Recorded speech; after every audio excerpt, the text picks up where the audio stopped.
Hey Matt, camps like these, man, why do you like to take part in stuff like this? You know what, I always think it's when you have the opportunity to get out with kids, it takes you back to when you were that age, and I remember just how excited you were for opportunities like this and a chance to meet a professional player. So it's something that, you know, as I've gone through my career, I enjoy doing and having the opportunity to help out in different ways and get to meet some different kids and give them, I think, an experience that they'll remember for their entire life. You had a chance to talk with a bunch of groups, kind of summarize maybe what you told those kids out there.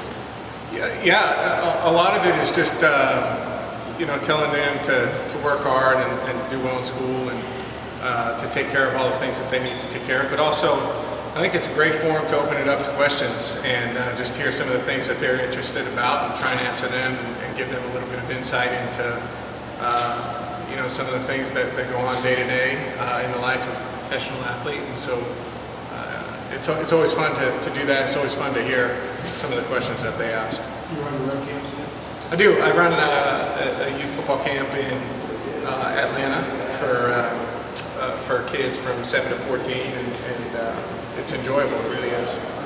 The quarterbacks who were written previously, this week, Russell and Andrew, a lot of success as a rookie, as you did. You've been able to sustain that. What advice would you give a young quarterback who came in, had a lot of acclaim, but now faces the problem of, okay, what's next? Yeah, I think consistency is probably the hardest thing to kind of maintain throughout your professional career.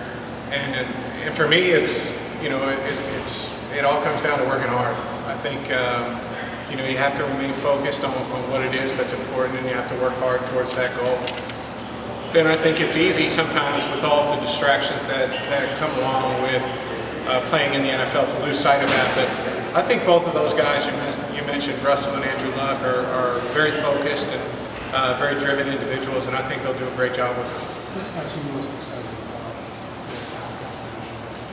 about the guys that we have coming back? You know, I think it's the players that we have coming back, and you know, the camaraderie that we have, and the bond that we have. We've been together for a while now. The core of our football team has been together for a while, and you know, I'm excited about what's in front of us, what we're capable of doing, what we know we're capable of doing, and now trying to seize that opportunity. How much have you been lobbying him?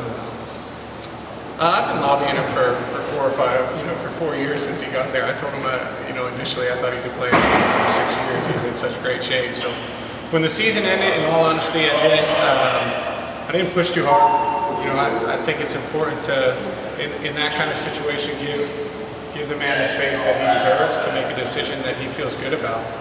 And you know, I was certainly the first one to call him when I understood that he was coming back, and you know, I was excited about that. But he deserves, you know, the space and the respect that I think everybody gave him. And Steven Jackson. I think Steven will be big. You know, he's obviously a great player, been one of the best running backs in the league for the last 10 years, and I think his style of play and his skill set fits in well with what we do. He's very good at catching the ball out of the backfield. He's very good at pass protection. And he's also very good in one-back, you know, running schemes, and he gets downhill and is a big, powerful back. So, you know, I think he's got all the attributes that we look for in a running back, and I think his work ethic and his leadership are going to be great to work with as well. Matt, you've been around for a while. What's the most important thing you've learned in your career so far? Probably the biggest thing I've learned is that it's hard. You know, it's not easy, and you have to, you know, you have to work at it every day, and you have to try and, you know, constantly improve and get better. You know, I think everybody comes in with a certain confidence and swagger about them, and the NFL shows you pretty quickly that it's, you know, it's a tough league and it's a tough business, and you got to keep your head down and keep working. Prior to 2008, when you showed up in Atlanta, the organization had never had winning season back-to-back years. Since you've been there 5 in a row, 4 playoff appearances, but 4 playoff appearances, just 1 playoff win. How do you deal with those expectations? Do the players get restless? Because you know fans do. Yeah, I mean, I think everybody has, you know, every player in our organization, I think, has high expectations of ourselves, and you know, we don't really worry about outside expectations. We obviously, you know, appreciate our fan support, and and we have great support in Atlanta. But we try and do our best and live up to our own expectations. And certainly we haven't reached where we want to be at this point. And I don't think anybody has shied away from the fact that you play this game for one reason, and that's to win a championship. And we haven't done that yet, but we're going to continue to work towards it and try to get there. Well, I will say that with games where you've had a chance to take the lead or have had the lead in the fourth quarter or overtime, you rank number one all time in win percentage above Tom Brady, Joe Montana, Peyton Manning, Dan Marino, everybody. What do you say to that?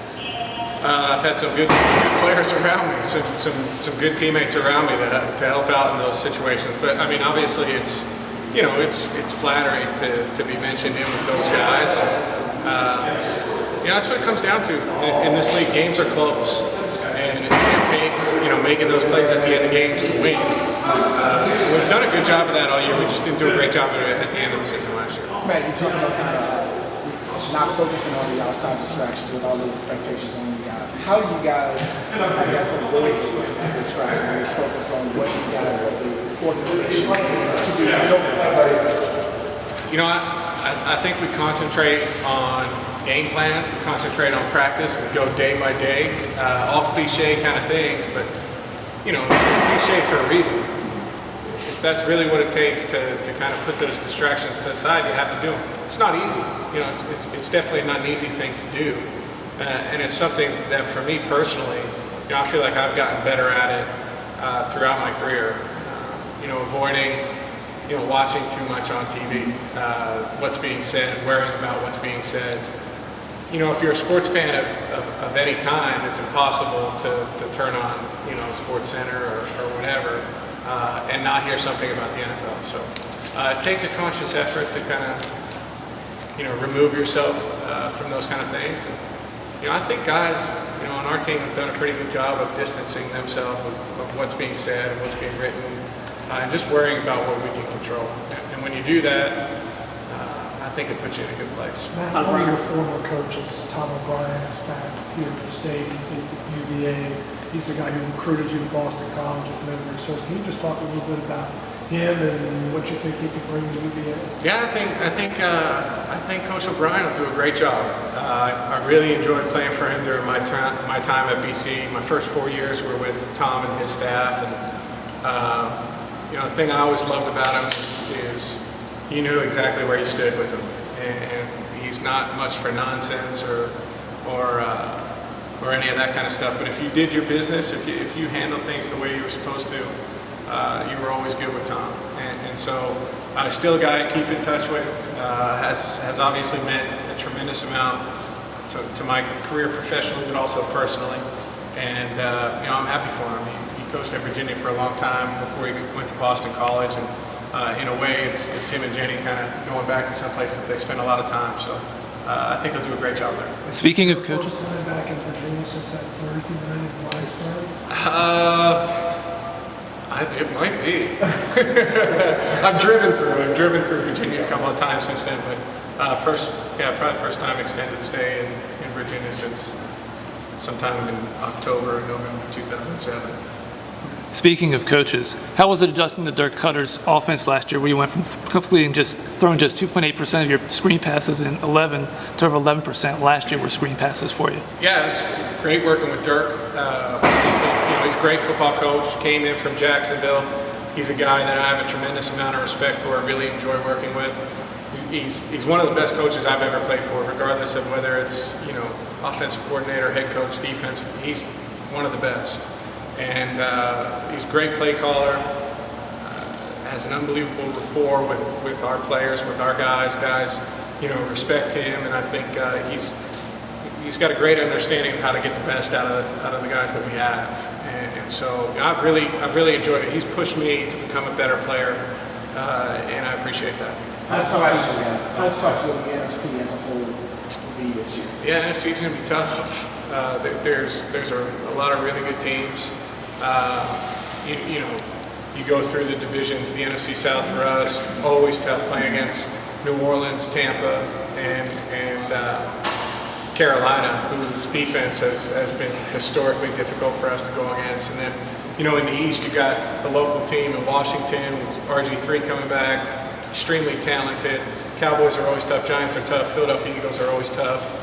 The North seems like they're always good too. Minnesota was a playoff team last year. Green Bay, Chicago, Detroit has a ton of talent.